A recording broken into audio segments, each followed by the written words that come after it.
Shalom e bem-vindos à Via Rápida Israel, uma frase do hebreu que significa amarás a Israel. Esperamos que vocês fiquem conosco porque nosso professor Dr. Baruch vai compartilhar um estudo expositivo da Bíblia. Dr. Baruch é professor titular no Instituto Zera Avraham, com sede em Israel. Ainda que todas as aulas no Instituto são dadas em hebraico, o Dr. Baruch fica feliz em compartilhar este estudo semanal com dublagem em português. Para mais informações sobre nosso trabalho em Israel, visite nosso site amarasaisrael.org. Fiquem agora com o Dr. Baruch e a aula de hoje.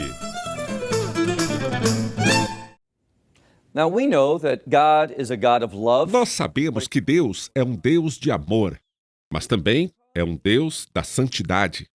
E porque Ele ama a santidade, Ele vai revelar o juízo neste mundo. A pergunta que as pessoas precisam fazer é: o que Deus precisa fazer para trazer uma mudança em minha vida? Muitas pessoas não estão dispostas a se fazer essa pergunta. Elas não estão dispostas a buscar isso de Deus porque não estão realmente interessadas em mudanças. E é exatamente isso que veremos enquanto continuamos nosso estudo do livro do Apocalipse. Agora estamos prontos para Apocalipse capítulo 9. Então, venham comigo para o livro do Apocalipse capítulo 9. Estamos no meio de nosso estudo dos juízos das trombetas, e agora vemos que faltam 3 trombetas. Diz no versículo 9, versículo 1, o 5º anjo tocou a sua trombeta, e vi uma estrela. Mais uma vez, é a mesma palavra e se refere a um objeto celestial de diferentes tipos. Está escrito: vi uma estrela que havia caído do céu sobre a terra. A estrela foi dada. O que veremos é que esta estrela não é um objeto inanimado.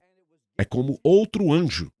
Mas não tanto um anjo de Deus. Veremos que é um pouco diferente. Então lemos aqui: a ela foi dada a chave do poço sem fundo, ou do abismo. Tanto faz como sua Bíblia optou por traduzir. O que vemos aqui é que há uma espécie de transição. Até este momento, vimos coisas acontecendo no céu, que tiveram efeito sobre este mundo. Esta não é uma exceção real, exceto que ela vem do céu e desce ao abismo. Agora notamos que haverá alguns efeitos do abismo, o que chamaríamos de inferno, vindo sobre esta terra. Então, mais uma vez, vemos que este anjo recebeu a chave do poço sem fundo, do abismo. E ele abriu o abismo. Subiu dele uma fumaça do poço sem fundo, como a fumaça de uma grande fornalha. E o que aconteceu? Mais uma vez, o sol e o céu escureceram com a fumaça que saía do abismo. O que eu quero que você veja aqui é que há uma ênfase começando com o juízo da trombeta anterior. E isso prossegue neste aqui com a escuridão. O que ele está dizendo é que há uma escuridão vindo sobre este mundo. Por quê? Porque Deus permitiria isso. Porque Deus faria isso. Aqui está a resposta. Porque o que Deus quer fazer, o seu coração, a sua paixão, o seu agir, é para provocar a redenção. É isso que constatamos voltando ao livro do Êxodo capítulo 12. Depois você vai até Êxodo 12, 29, e veja quando Deus começa a obra da redenção, quando ele atingiu o Egito com seu juízo, com sua ira. E ele fez isso quando? A Escritura diz, Behetz Laila, que significa no meio da noite, no ponto mais escuro. Por quê? Porque a luz, o que entendemos de acordo com João, a luz brilha mais forte no meio das trevas. Então Deus vai trazer os efeitos das trevas do poço do inferno para este mundo. Logo, há um contraste gritante entre o mundo das trevas e Deus, que é luz, a luz do mundo, o Messias e Yeshua. Assim, mais uma vez lemos no versículo 2, no meio: e o sol e o céu escureceram com a fumaça que saía do abismo. Continuando, lemos: da fumaça saíram. Aqui está uma verdade muito importante. Deus novamente está fazendo as coisas para que não haja nenhum erro. É Ele. Não é algo que podemos explicar como uma ocorrência natural, mas sim é uma ocorrência sobrenatural. Deus está permitindo que essas coisas aconteçam para que as pessoas mudem sua forma de enxergar, para que se abram a uma perspectiva divina e sobrenatural que reinará neste mundo. Por que eu digo isso? Olhe novamente o versículo que diz: "E da fumaça saíram", literalmente, gafanhotos sobre toda a terra, e lhes foi dado poder. Mas o que esses gafanhotos vão fazer com esse poder, com essa autoridade? Mesmo que a palavra aqui seja a antiga palavra bíblica arbe para gafanhoto, precisamos entender que eles serão bem diferentes dos gafanhotos que vêm à nossa mente. Esses gafanhotos são muito peculiares. Eles são do poço do inferno. Eles amam a destruição. Eles amam a dor. Porque as pessoas estão rejeitando a Deus. Porque estão servindo à influência satânica deste mundo. Porque estão andando nas trevas. Deus vai dar a elas um gostinho do que é a escuridão, ou seja, a rejeição da luz, a luz do mundo, isto é, Messias e Yeshua. Versículo 3. E lhes foi dado poder, e esse poder era como o dos escorpiões da terra. Quando você estuda as Escrituras, sabe que os escorpiões têm uma picada que é extremamente dolorosa. A Bíblia, no Antigo Testamento, fala sobre os escorpiões. Logo, precisamos ter isso como a forma correta de entender o que acontece aqui. Deus vai nos mostrar as consequências do pecado, o peso de viver na escuridão e o preço de rejeitar sua verdade.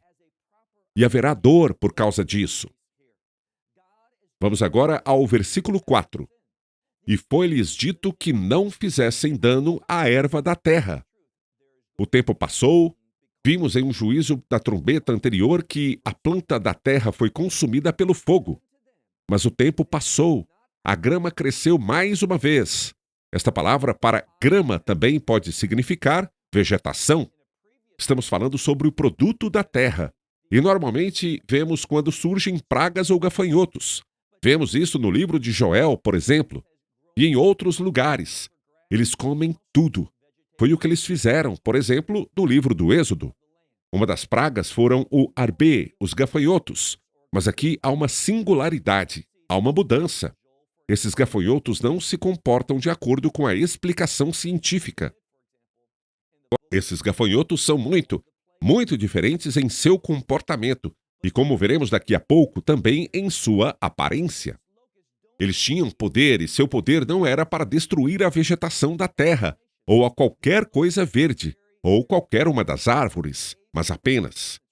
E isso marca uma grande mudança, mas apenas para atacar os seres humanos.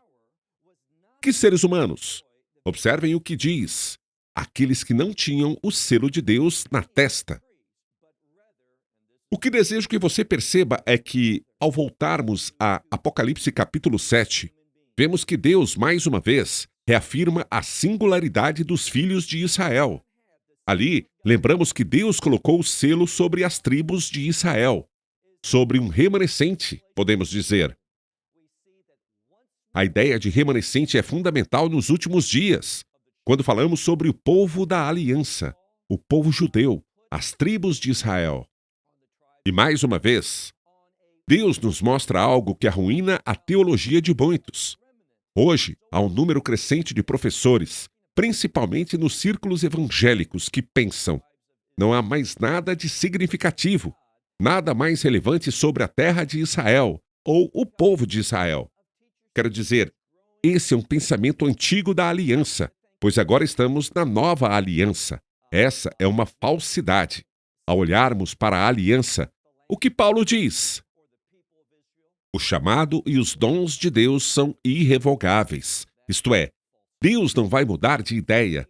Deus não vai abandonar seu povo indefinidamente. Na verdade, o que estamos vendo agora na segunda metade da 70ª semana de Daniel é uma ênfase colocada sobre o povo judeu. Por quê? Lembra do que o Messias disse? O Messias disse: eu não vou voltar, ou seja, não estabelecerei meu reino até que. O que aconteça? Até que o povo judeu diga: Baruch Abá Bashem Adonai, que significa: abençoado é aquele que vem em nome do Senhor. Isso significa até que Israel esteja pronto para receber o Messias. Da mesma forma que tudo o que acontece nesta passagem das Escrituras tem como propósito levar as nações ao arrependimento, veremos isso também com relação a Israel. A singularidade da obra de Deus com o seu povo é chamá-los a se lembrar da promessa da aliança, mostrando que ele faz uma distinção entre Israel e as nações. Repetindo então o versículo 4. Foi dito a eles para atacar os homens, mas apenas aqueles que não tinham o selo de Deus na testa. Israel.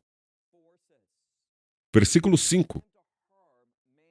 E foi-lhes permitido não fazerem uma coisa, não que os matassem, mas apenas que os atormentassem. Aqui, novamente, temos que ter uma compreensão bíblica de Deus. Muitas vezes, trazemos nossa teologia por meio de nossas mentes racionais. E isso é uma coisa muito perigosa de se fazer. Deus diz repetidamente: nossos pensamentos não são os seus pensamentos. Nossos caminhos não são os seus caminhos.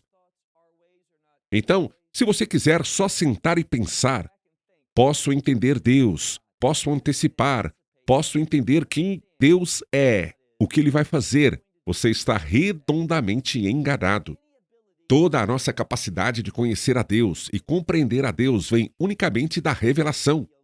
É pela luz da Sua palavra, por aquilo que Ele nos dá, que nos entendemos. Porém, se dependêssemos apenas de nós mesmos, sempre, distorceríamos as verdades, os caminhos e os propósitos de Deus. Então, o que está acontecendo aqui? Este Deus santo, este Deus amoroso que ama a santidade e a justiça e odeia o pecado, ele está se revelando e quer que as pessoas entendam as consequências do pecado e do afastamento da sua graça, do seu amor e da sua misericórdia. E o que é isso? É uma experiência dolorosa. Esses gafanhotos não prejudicam nada verde, não atacam a vegetação. Esses gafanhotos atacam os seres humanos e os atormentam. Eles os afligem. Por quanto tempo? Por 5 meses. Mas por que 5 meses? Por que não 4, 3, 7 ou 9, ou tanto faz? Porque os números são importantes nas Escrituras. O número 5 fala sobre o que é incompleto. Eles sofrerão grande dor, mas há algo pior do que dor física. O que é? Bem, lembre-se do que o Messias disse. Não temam aqueles que podem matar apenas o corpo, a carne.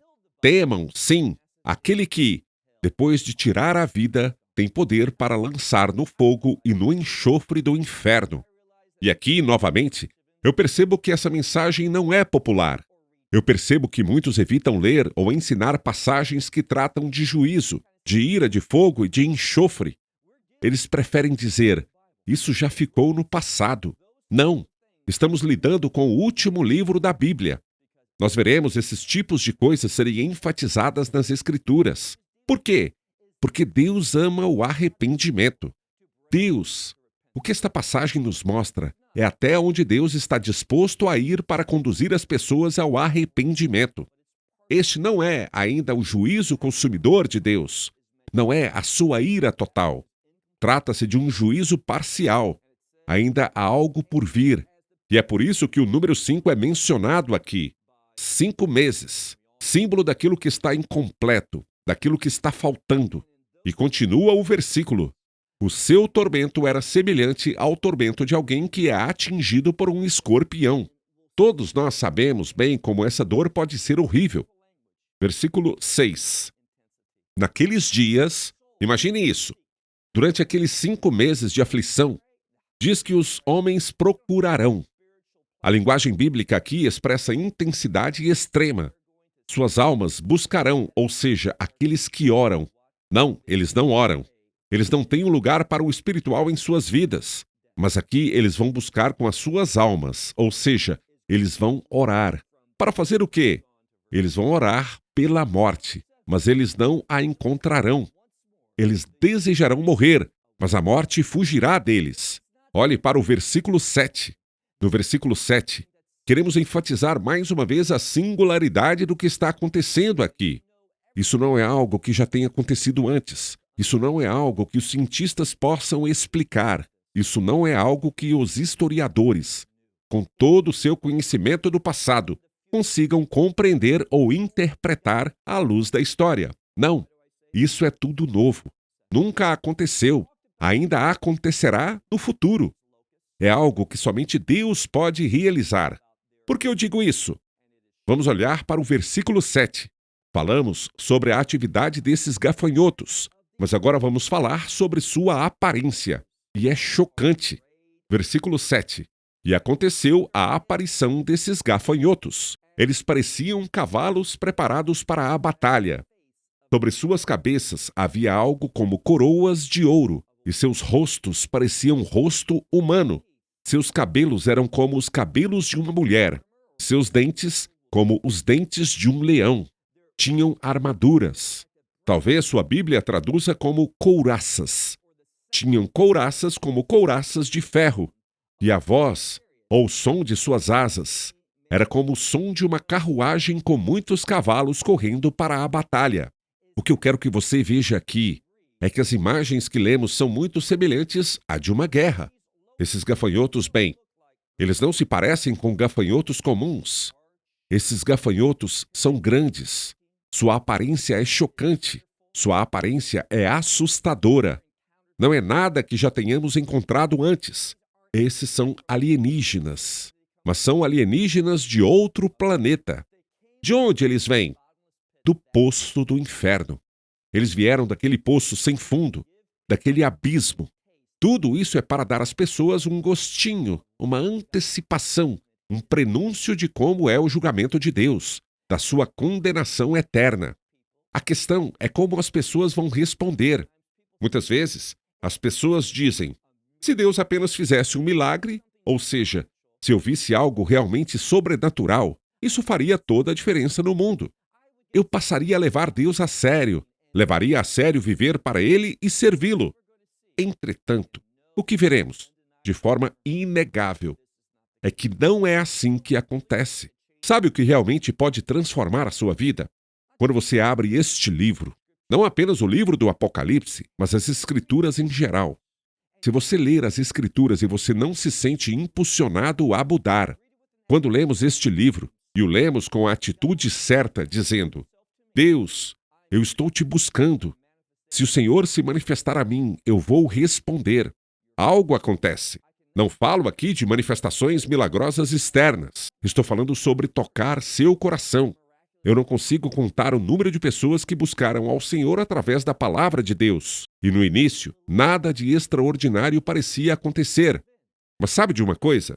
Eles chegaram à fé. E isso é um milagre. Eles creram sem ver nada em que pudessem acreditar. Deus apenas confirmou a si mesmo em seus corações. E eles o receberam. E então as coisas começaram a ser muito especiais. Eles viram a mão de Deus, a ação de Deus. Às vezes, viram o sobrenatural. E eles viram a fidelidade de Deus. Mas o que está acontecendo com essas pessoas? Olhe novamente. Nós sabemos que eles eram gafanhotos muito peculiares. Eles pareciam cavalos preparados para a batalha. Sobre suas cabeças havia coroas de ouro. Seus rostos pareciam rostos de um homem. Seus cabelos eram como os cabelos de uma mulher. E seus dentes, como os dentes de um leão. Tinham couraças de ferro. E o som de suas asas era como o som de uma carruagem apressada sendo puxada por muitos cavalos para a batalha. Olhe para o versículo 10. E suas caudas eram como de escorpiões. E eles picavam com suas caudas. E eles governavam. O quê? Literalmente diz que eles tinham poder. Ou que eles tinham autoridade. Mas de onde veio esse poder, essa autoridade? Ela veio de Deus. Deus permitiu que eles fizessem o quê? Observe o que diz. Diz que eles tinham poder para afligir. Literalmente está escrito para atormentar os homens. Por quanto tempo? Por 5 meses. Mais uma vez, vemos o mesmo número. Não se trata de destruição. Chegaremos a esse ponto depois. Mas de um castigo severo. É uma disciplina com a expectativa, a esperança de que eles possam ser levados ao arrependimento. Por que eu digo isso? Vamos chegar a isso em alguns minutos. Agora, olhe, por favor, o versículo 11. Nós lemos: "E o anjo do abismo é o rei sobre eles." É por isso que eu não acredito que se trata de um anjo comum. O que encontramos aqui pode ser um anjo caído. Mas, deixando isso de lado, o versículo diz: "O rei do abismo é o rei sobre eles." E por que eu digo que não é um anjo piedoso? Observe seu nome, cujo nome em hebraico é Abaddon, que quer dizer, eu acho que a melhor tradução seria destruição. Uma outra maneira que podemos entendê-lo é como alguém que traz ou causa tempos difíceis. Então seu nome é Abaddon, em hebraico, e em grego é Apolion. Todos esses significam a mesma coisa. Destruição, tempos perigosos, as pessoas vão morrer. Agora, versículo 12. Olhe lá. Nós lemos: "Este é o primeiro ai." O que aprendemos? Anteriormente, em nosso estudo do capítulo 10, vimos que existem 3 ais. Este é apenas o primeiro. Vou compartilhar com vocês algumas más notícias. Por pior que seja o primeiro ai, o segundo é pior. E tão ruim quanto o segundo, que veremos daqui a pouco em nossa próxima lição, veremos que o terceiro é ainda pior. Mas por que Deus permitiria que isso acontecesse? Por que Ele permitiria coisas assim? Porque Ele é um Deus amoroso. Ele ama a justiça e a santidade. Ele não tolera o pecado. E também porque Ele quer que as pessoas se afastem de seus pecados. À medida que avançamos para o capítulo 9, veremos que a razão pela qual Deus permitiu que essas coisas acontecessem é porque Ele está chamando as pessoas ao arrependimento. Então, precisamos nos perguntar: o que será necessário para que sejamos levados ao arrependimento?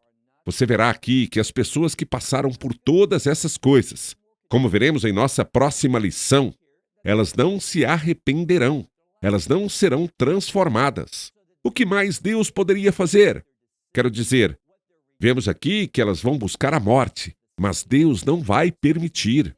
Ele vai mantê-las vivas para que possam entender suas decisões, sua rejeição ao Messias e Yeshua, o Salvador. Veja, você não vê aqui pessoas clamando por um Salvador.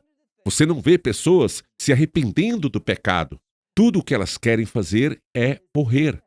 Mas precisamos entender uma coisa. Uma das coisas que este livro vai gritar para nós, deixar bem claro para nós, é que a morte não é uma fuga.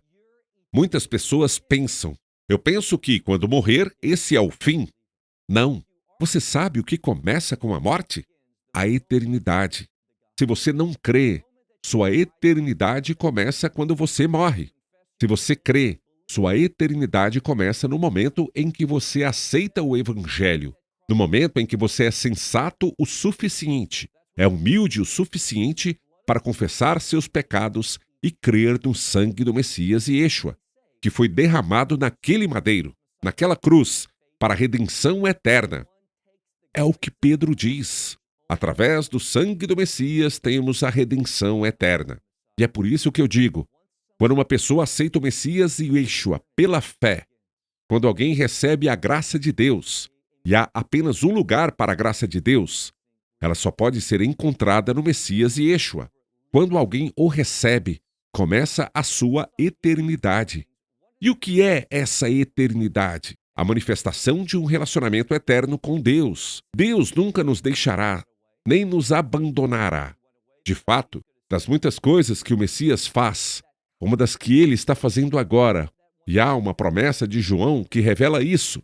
Ele diz: eu me afastarei, e ele se retirou. João diz que é bom que Deus tenha se retirado, porque ele irá nos enviar seu Espírito Santo, que é o Consolador, o Conselheiro, aquele que nos convence do pecado e da injustiça para que possamos andar na verdade e em obediência. Ele diz: estou indo embora e vou preparar um lugar para você. O que ele está mostrando aqui é um contraste gritante. Você pode experimentar tanto a dor, o tormento, o juízo que estudamos nas 2 últimas semanas, e segue sem parar, não acaba.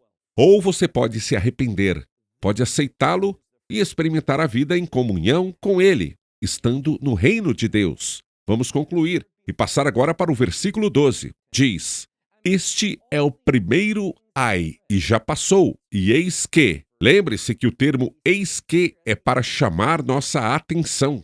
Ou seja, depois de todas essas coisas ruins que lemos, é apenas o primeiro ai. Ele diz aqui no final do versículo 12: eis que ainda há 2 outros ais por vir depois do primeiro. Consegue imaginar isso? E lembra da verdade? Não melhora, não fica mais fácil, fica mais difícil. O juízo de Deus, a condenação de Deus, seu castigo está crescendo para mostrar como é a vida eterna sem um Salvador. Não é um fim, na verdade, é a morte eterna. Por quê? Porque, biblicamente falando, a vida verdadeira é vista com um relacionamento com o Deus vivo. A morte é vista quando estamos separados eternamente de Deus. O ponto com o qual quero encerrar é este. Deus deixou isso muito claro. Quero dizer, pelo fato de lermos isso e como Ele está respondendo neste momento, ou seja, sem nenhuma dúvida, Ele está se manifestando. A questão é, as pessoas vão responder? Não é que elas não saibam. O problema é que neste contexto as pessoas são muito tolas. Agora entenda que tolice na Bíblia não é não ser inteligente, não é ser estúpido. Nas Escrituras, tolice é quando você sabe algo, mas não responde a isso, não coloca em ação. É isso que é ser tolo. Então, espero e oro para que não vivamos como tolos, mas sejamos sábios o suficiente para aceitarmos a graça de Deus e entrarmos em uma aliança eterna com Ele para todo o sempre. Em nome de Yeshua, oramos. Amém. Esperamos que você tenha desfrutado da aula de hoje e que possa compartilhá-la com outros. Te convidamos a participar e nos acompanhar a cada semana, a esta hora e por este canal, em mais um episódio de Amarás a Israel. Para mais informações em português, visite amarasaisrael.org, onde encontrará muitos outros estudos realizados pelo Dr. Baruch. Até a próxima semana. Que Deus, nosso Messias e Yeshua, nosso Senhor Jesus Cristo, te abençoe durante a sua caminhada com Ele. Shalom, desde Israel.